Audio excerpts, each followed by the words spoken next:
seen a lot of places in the desert in Utah and Arizona change in the last 15 years, and it's so famous now. I went there in 2007 or 2008 and walked out to Delicate Arch in like light rain, and we had the place to ourselves for 2 hours and then walked back. And the last time I took my mom there to see it, and we got there and there were 200 people waiting for the sunset. It's really kind of, it's one of like 200 or 300 arches in that, you know, It's only one cool bit of rock. Yeah, it's the famous one.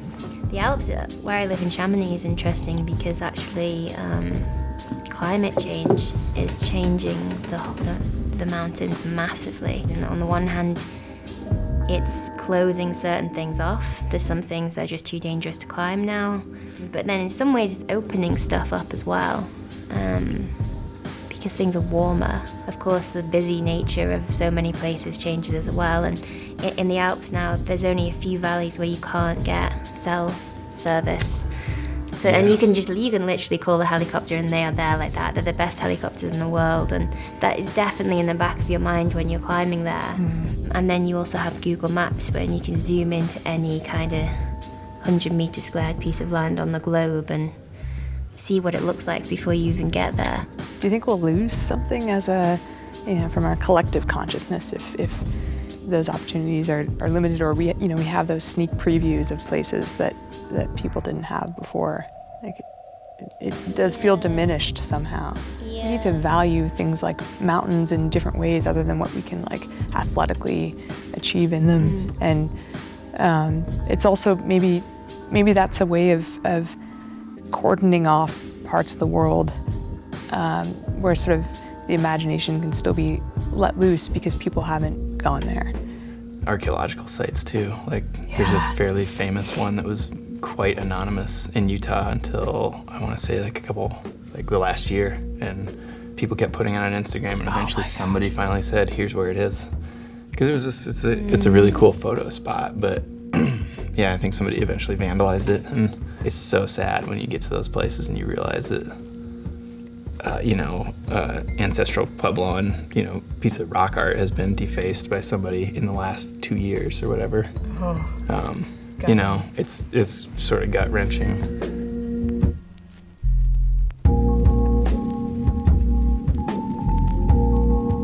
I think I've had maybe a dozen moments in my life where I thought, a human hasn't been here for hundreds of years, if at all. But I think we're in an era more of personal exploration, if that makes sense. I've done a lot of first ascents around the world, and there's been whole pieces of rock where you're like, well, no one's been up here, and I'm just gonna go questing. And yeah, no one has touched that rock, but I don't know how much it's exploration in that sense, because people can look at the piece of rock, and there's people that live underneath it and stare at it every day for 40 years. Do I know that piece of rock better than they do? And it really feels like more of an exploration, for an inner exploration. If you start chasing things for external rewards, your motivation doesn't last that long. You really have to want to do it for the personal battle. The personal process.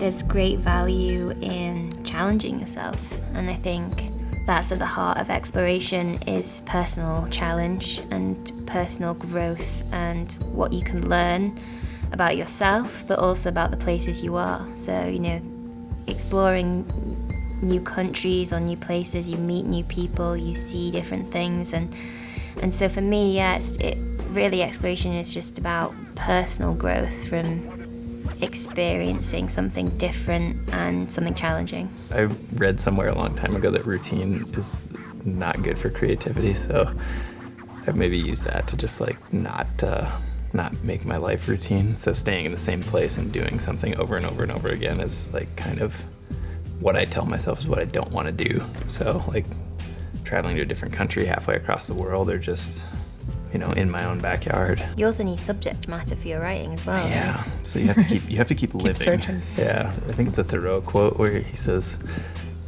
how vain it is to sit down to write when we have not stood up to live. And like when you're young and you want to be a writer, you're like, God, I don't know anything. Right. I wish I did.